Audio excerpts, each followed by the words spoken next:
どうもこんにちは、じゃがいもです。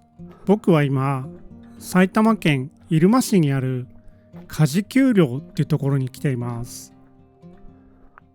この森は僕の家から近いですし、僕のよく乗る電車から見えるんですよね。僕はこの近くに何年も住んでるんですけど、この森の中が公園になっていることを全く知らなかったんですよね。この奥には展望台があって、わざわざ東京からも人が来るそうです。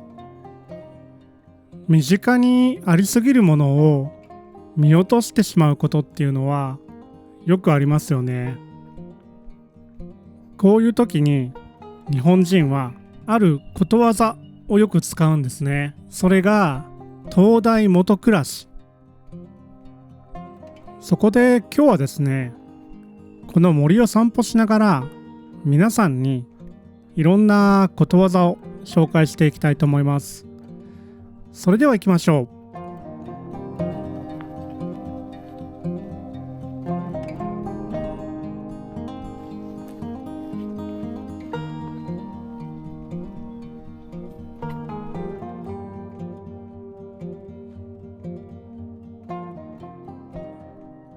まずは灯台下暮らしの意味から解説しますね。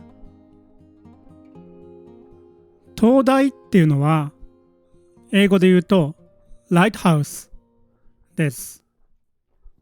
灯台は遠くを明るく照らしますが、その下のベースの部分は暗いんですよね。暗くて見えないんです。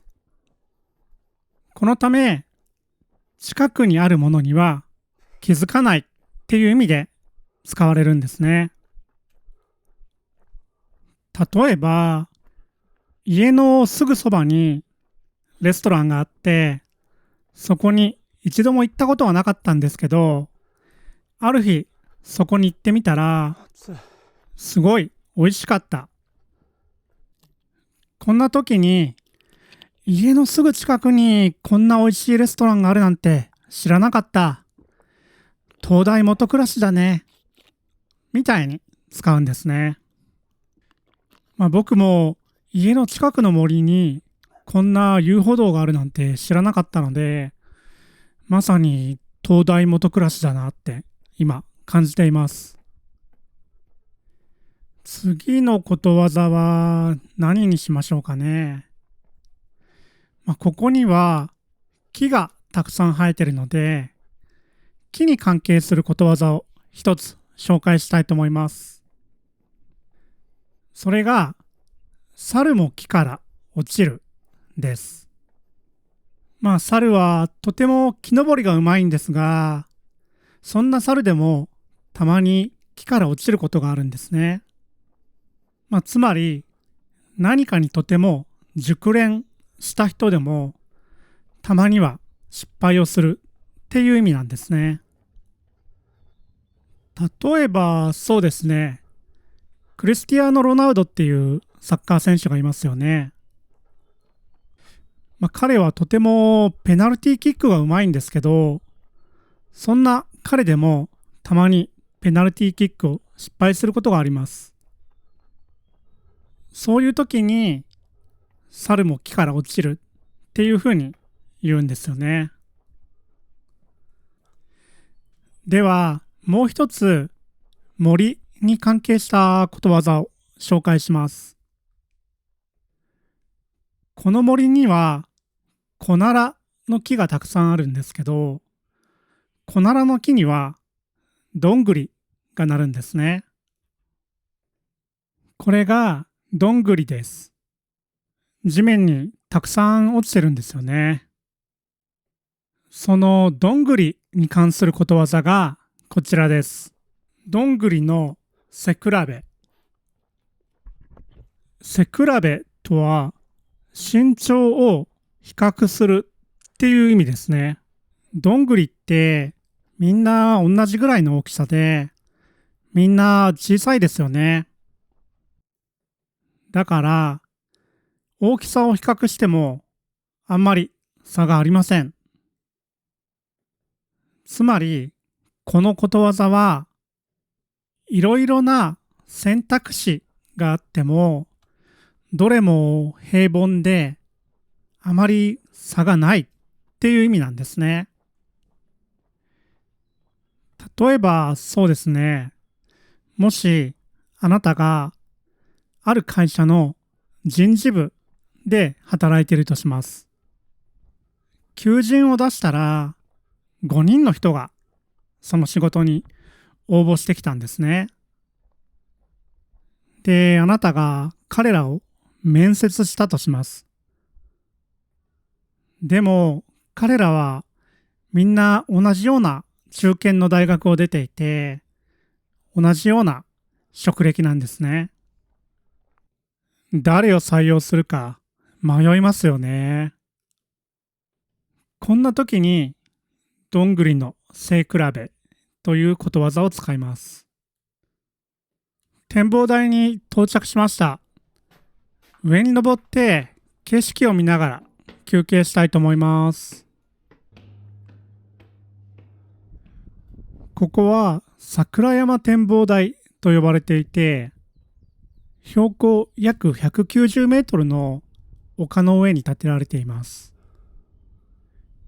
森の奥の方に緑色の平地が広がっているのが見えると思うんですが、あれは全部お茶の畑ですね。埼玉県のこの辺りは狭山茶と呼ばれるお茶の生産ですごく有名です。今日はすごい蒸し暑いんですが、展望台の上は風が吹いていて気持ちいいですね。昨日は雨が降っていたので、地面が少し濡れています。これにも関係することわざがあるんですよね。それが、雨降って地固まるです。皆さんはこのことわざは聞いたことがありますか？このことわざの意味は、トラブルや困難があった後に逆に物事がうまくいくということなんですね。雨が降ると地面が濡れて柔らかくなりますが、それが乾いて固まると地面がさらに硬くなりますよね。そういう意味なんです。例えば友達と喧嘩をしてしまって、でもその後にその友達と話し合ってさらに友情を深めることができた。皆さんもこんな経験あるんじゃないかと思います。そういう時に雨降って地固まるって言うんですよね。この森には野ウサギなどの野生動物が生息しているそうです。最後にウサギに関係したことわざを紹介したいと思います。二頭を追う者は一頭をも得ず。この一頭のとはうさぎという漢字の古い読み方ですね。これは2羽のうさぎを同時に追いかけてもどちらも捕まえられないっていう意味なんですね。つまり2つのことを同時に追い求めるとどちらも手に入れられないっていう意味なんですね。例えば仕事と趣味両方とも同時に頑張ろうと思って結局どちらもうまくいかない、こういう経験皆さんもあるかもしれません。